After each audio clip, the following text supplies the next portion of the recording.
Sai Satcharita, Chapter 23 Yoga and Onion, Shama cured of snake bite, cholera ordinance broken, ordeal of Guru Bhakti. Preliminary. In reality, this Jiva, human soul, transcends the three qualities that is Sattva, Rajas, and Tamas. But being deluded by Maya, he forgets his nature, which is pure consciousness, knowledge, bliss, and thinks that he is the doer and thus entangles himself in endless miseries and does not know the way of deliverance. The only way to deliverance is the loving devotion towards the Guru's feet. The great player or actor, Lord Sai, has delighted his bhaktas and transformed them into himself, his nature. We regard Sai Baba as an incarnation of God for reasons already stated, but he always said that he was an obedient servant of God. Though an incarnation, he showed people the way to behave satisfactorily and to carry out the duties of their respective stations, varnas, in this life. He never emulated others in any way, nor asked others to have something done for him.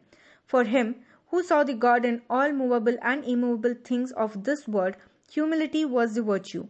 None he disregarded or disrespected, for he saw Narayan, Lord, in all beings. He never said, I am God, but that he was a humble servant, and he always remembered him and always uttered, Allah Malik, God is the sole proprietor or owner. We do not know the various kinds of saints, how they behave, what they do, etc.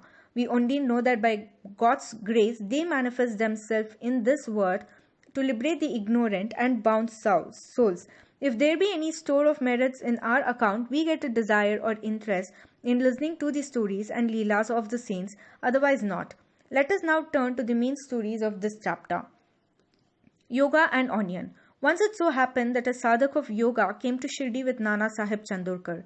He had studied all works on yoga, including the Yoga Sutras of Patanjali, but had no practical experience.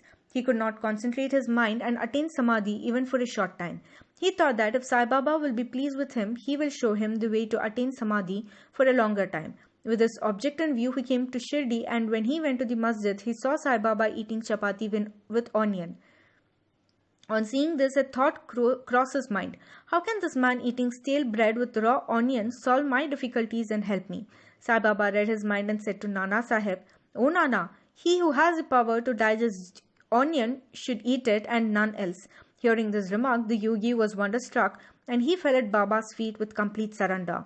With pure and open mind, he related his difficulties and got the solutions from Baba. Thus, being satisfied and happy, he left Shirdi with Baba's udi and blessings. Shama cure of snake bite.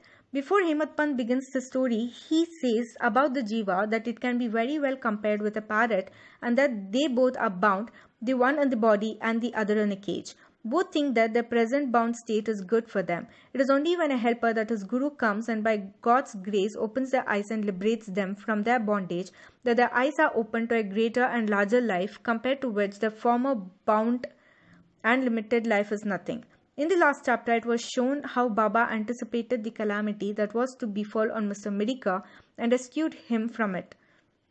Now let the readers hear a story more interesting than this. Once Shama was bitten by a poisonous snake. His little finger was bitten and the poison began to spread in the body. The pain was also severe and Shama thought that he would pass away soon.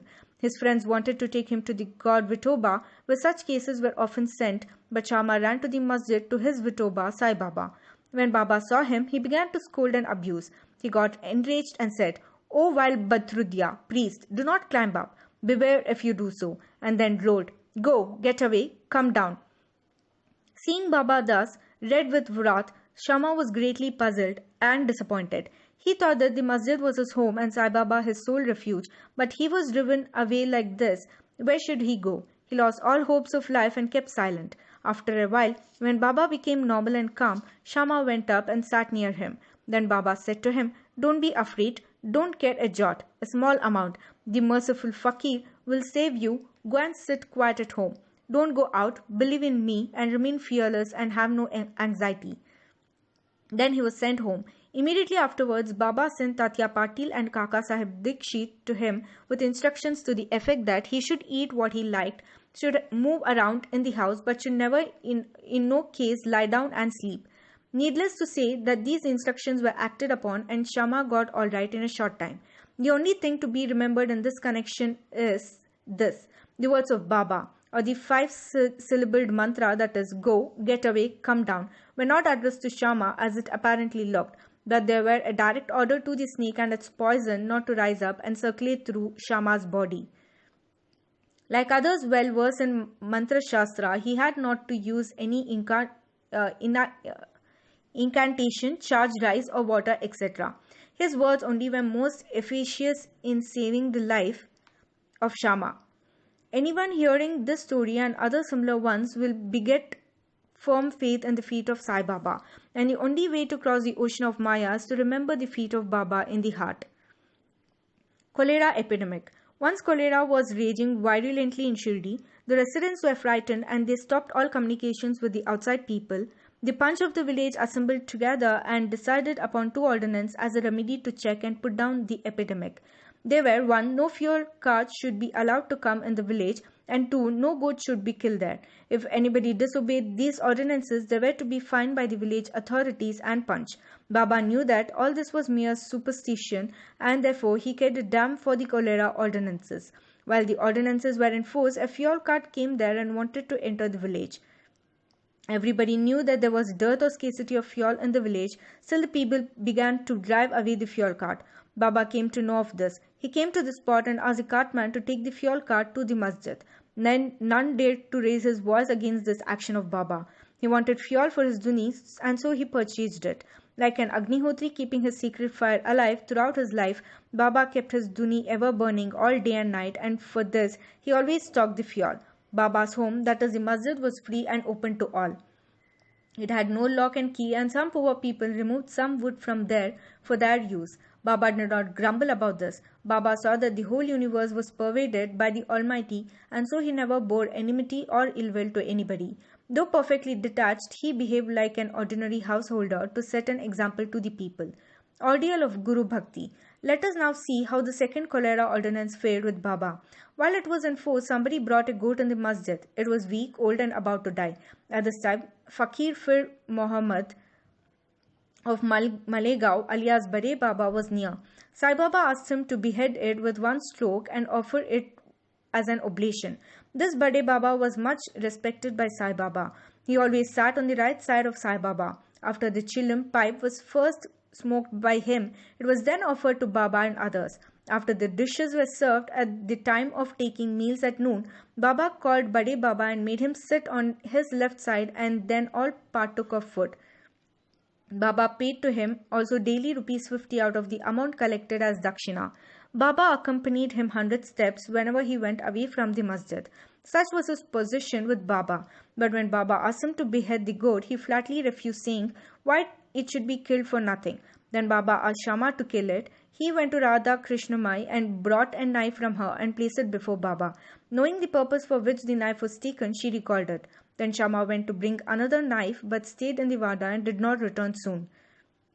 Then came the turn of Kaka Sahib Dikshit. He was good, no doubt, but had to be tested. Baba asked him to go get a knife and kill the goat.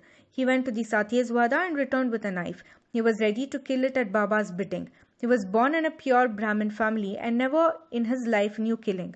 Though quite averse to do any act of violence, still he made himself bold to kill the goat.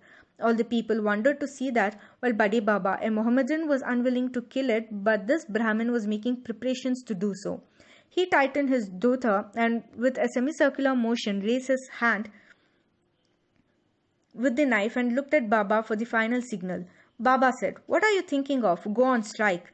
Then, when the hand was just about to come down, Baba said, "Stop, how cruel you are. Being a Brahmin, you are killing a goat." Kaka Sahib obeyed and kept the knife down and said to Baba, "Your word is law unto us. We do not know any other ordinance. We remember you always, meditate on your form and obey you day and night. We do not know or consider whether it is right or wrong to kill. We do not want to reason or discuss things, but implicit and prompt compliance with Guru's orders is our duty and dharma." Then Baba said to Kaka Sahib that he would himself do the offering and killing business. It was settled that the goat should be disposed of near a place called Takia, where fakirs used to sit. Then, when the goat was being taken to that place, it fell dead on the way. Hemant Pant closes the chapter with the classification of disciples. He says that there are of three kinds. One, first or best. Second, second or average, and third or ordinary. The best kind of disciples are those who guess that what their gurus want and immediately carry it out and serve them without waiting for an order from them. The average disciples are those who carry out the orders of their masters to a letter without any delay, and the third kind of disciples are those who go on postponing the carrying out of their order and make mistakes at every step. The disciples should have firm faith backed up by intelligence, and if they add patience to these, their spiritual goal will not be distant. Control of breath, ingoing and outgoing, or Hatha yoga, or those difficulties or other difficult practices are not at all necessary.